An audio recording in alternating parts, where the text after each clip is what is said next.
کہ دنیا کے اندر اگر کوئی اندھا جا رہا ہے اور اندھا جاتے جاتے آگے کھڈا ہے گر جائے گا تو بتائیے انسانیت کا فرض بنتا ہے کہ نہیں بنتا آگے بڑھ کر کے روکے؟ بولو، آگے بڑھ کر کے روکنے کا فرض بنتا ہے نہیں بنتا انسانیت کا کہ اس نابینے کو بچا دیا جائے، اندھے کو بچا دیا جائے تاکہ کھڈے میں نہ گرے۔ یہ تو دوستو ایک چھوٹا سا کھڈا ہے، ایک بہت بڑا کھڈا ہے جس کا نام جہنم ہے،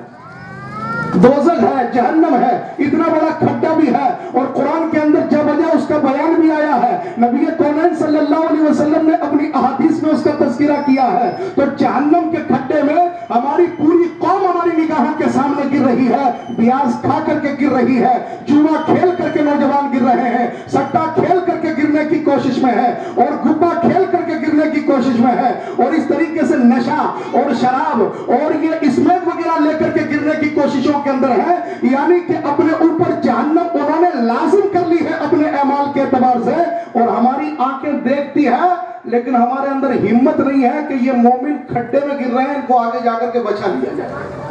یہ ساری ذمہ داری ایک مولوی صاحب پر ہے، یہ ساری ذمہ داری ہمارے امام صاحب کی بلا پر ہے، یہ ہماری ساری ذمہ داری مبلغ اسلام پر ہے، یہ ساری ذمہ داری ایک عالم دین پر ہے۔ ہم کبھی بھی ان باتوں کی طرف غور نہیں کرتے کہ ہمارا پورا سماج پیاز میں ڈوبا ہوا ہے، رزق حرام میں ڈوبا ہوا ہے، سٹے چوہے اور گڈے میں ڈوبا ہوا ہے، ہماری نوجوان نسل اسمیک کے اندر ڈوبی ہوئی ہے، ہمارے نوجوان شراب کی پھٹی میں صبح کر رہے ہیں اور شام اسمیک کے دھوئیں میں ان کی ہو رہی ہے۔ یہ پورا معاشرہ برباد ہو چکا ہے۔ جناب صدیق اکبر رضی اللہ تعالیٰ عنہ کے یوم وصال پر کہنا چاہوں گا، یارو یاد کرو اس فرد جلیل کو کہ ان کی بارگاہ میں آج ان کا ایک غلام کچھ کھانا لے کر کے آیا کہ سرکار آپ بھوکے ہیں، کھانا تناول فرما دیں۔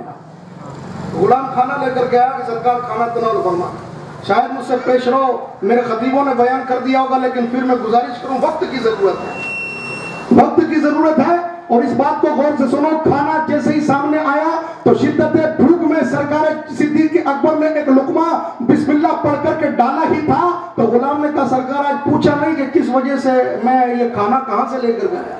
آج پوچھا نہیں آپ نے؟ تو آپ نے فرمایا بتا کہاں سے لائے؟ کہ میں عالم جاہلیت میں جب اسلام قبول نہیں کیا تھا تو جنتر منتر کیا کرتا تھا، تو کسی پر میں نے جھاڑا پھونک کیا تھا، اس کا نذرانہ باقی تھا، آج بازار میں وہ مل گیا، اسی سے نذرانہ لے کر کے کھانا لے کر کے آیا۔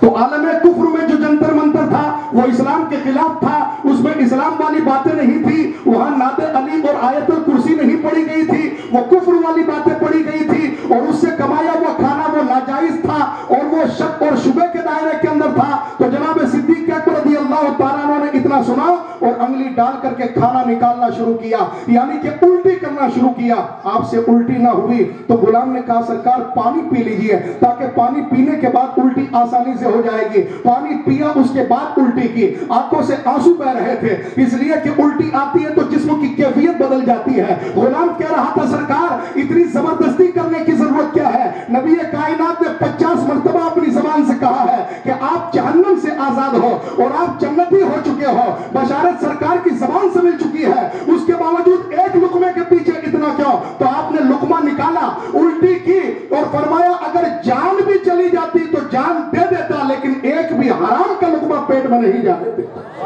شک و شبہ کا لقمہ تھا، نہ جانے جنتر منتر میں کفریہ عبارتیں ہوگی یا نہیں ہوگی، شک اور شبہ کا وہ لقمہ تھا، لیکن پیٹ میں داخل نہیں ہونے دیا اور نکال کر کے پھینک دیا اس کو باہر، اور فرمایا کہ حضور پاک نے فرمایا کہ اس پیٹ میں حرام کا ایک لقمہ بھی پڑ جائے، ایک لقمہ بھی حرام کا جس کے پیٹ میں پڑ جاتا ہے وہ جہنم کا مستحق ہے، وہ جسم جہنم میں جلنے کے زیادہ لائق ہے۔ آج ہمارے علاقے میں جا کر کے دیکھیں، بڑے بڑے سیٹھیے ملیں گے، مالدار ملیں گے، کام کاج کچھ نہیں، 11 بجے اٹھ کر کے پان کی دکان پر ایک سگریٹ بھوکی، بمبا موٹر جا کر کے بیٹھے دوسری سگریٹ بھوکی، اور پھر چوکا بائی پاس پر بیٹھے 4 بجے تک، اور شام کو ایسے خوش ہو کر کے آتے ہیں کہ لگا پورے دن مزدوری کر گیا۔ مجھے پتا ہے کہاں کہاں جا کر کے بیٹھ گئے، ادھر ہتایا ماری، ادھر ہتایا ماری، ادھر ہتایا ماری، اس کے باوجود بھی گھر میں گوشت روٹی بن رہی ہے۔ میں نے کہا کمی کیوں نہیں آتی؟ تو بھائی صاحب کا سارا پیسہ تو بیاج میں لگا ہوا، سٹے چلاتے ہیں جناب، چوہے کھیلتے ہیں جناب رات کے اندھیروں کے اندر، یہ ہمارے علاقوں کا حال ہے۔ تو میرے یاروں جناب صدیق اکبر رضی اللہ تعالیٰ عنہ کا یوم وصال ہے، اچھی شخصیت کا دن ہے، اور آج کے دن ہم یہ عہد و پیمان کریں کہ انشاءاللہ اب تبلیغ کا سلسلہ ہمارے علاقے سے شروع کریں گے، ہم ہمارے گھر سے شروع کریں گے، ہم ہمارے پڑوسیوں سے شروع کریں گے، اور موعظہ حسنہ یعنی محبت کے بول کے ذریعے اپنے رشتہ داروں کو سمجھائیں گے انشاءاللہ، اپنے رشتہ داروں کو سمجھائیں گے۔ آپ سے نہ مانے محبت کے بول سے بھی تو امام صاحب سے رابطہ کریں کہ یہ ہمارا بھائی ہے پیاز کھاتا ہے، یہ ہمارا بھائی ہے جوئے سٹے کے اندر مشغول ہے۔ اتنی بری باتیں معاشرے کے اندر ہو رہی ہے، لیکن کسی کو توفیق نہیں ہے۔ سماج کے 5 لوگ آئیں گے، وہ سمیلن والا بیاہ کر کے یہ سمجھیں گے ہم نے سارا حق ادا کر دیا، وہ سمیلن والا بیاہ کر دیں گے، سمجھیں گے ہم نے سارا حق ادا کر دیا ہے۔ ارے بیاہ کے پردے کے پیچھے بھی نہ جانے کتنے گھر برباد ہو رہے ہیں اور کتنے گھروں میں آگ لگی ہوئی ہے۔ شراب کی وجہ سے ہمارے گھر ویران ہو چکے ہیں، اور اس چوہے اور سٹے کی وجہ سے ہمارے گھروں کے اندر ویرانیاں برس رہی ہے۔ کہ ہم نے کبھی اس پر غور کیا ہے؟ سماج والے بیٹھ کر کے قانون بناتے ہیں، کوئی کسی کی بیٹی کو نہیں چھوڑ سکتا، یہ نہیں کر سکتا، وہ نہیں کر سکتا، تو یہ سماج والے یہ کیوں نہیں قانون بنا دیتے کہ ہمارے سماج میں اب شراب کوئی نہیں پیے گا، اس میں کوئی نہیں پیے گا، پیاز کا دھندا کوئی نہیں کرے گا، جوا سٹا کوئی نہیں کھیلے گا؟ یہ قانون کیوں نہیں بناتے؟ ارے اسی قانون کے لیے تو ہم نے اسلام کا کلمہ پڑھا ہے، جس کے لیے قرآن فرماتا ہے لَقَدْ كَانَ لَكُمْ فِي رَسُولِ اللَّهِ أُسْوَةٌ حَسَنَةٌ، کہ تمہارے لیے بہترین زندگی کا نمونہ اگر کوئی ہے تو حضور پاک صلی اللہ علیہ وسلم کی سنتوں والی زندگی ہے۔ ہمیں کرنی ہے شہنشاہ بطحا کی رضا جوئی، وہ اپنے ہو گئے تو رحمت پروردگار اپنی، طریقہ مصطفیٰ کو چھوڑنا ہے وجہ بربادی، کسی سے قوم دنیا میں ہوئی بے اقتدار اپنی۔ میرے دوستوں اور بزرگوں، میرے استاذ گرامی تشریف فرما ہے، وقت بھی بہت ہو چکا ہے اور آپ کی نگاہیں منتظر ہیں انہیں کے جلوے دیکھنے کے لیے، اور آپ کے کان بھی مشتاق ہیں انہیں کی باتوں کو سننے کے لیے، لہٰذا حضرت کی بارگاہ میں گزارش کروں گا مائکروفون پر تشریف لائیں اور آپ سبھی حضرات پرتپاک انداز میں اور روایت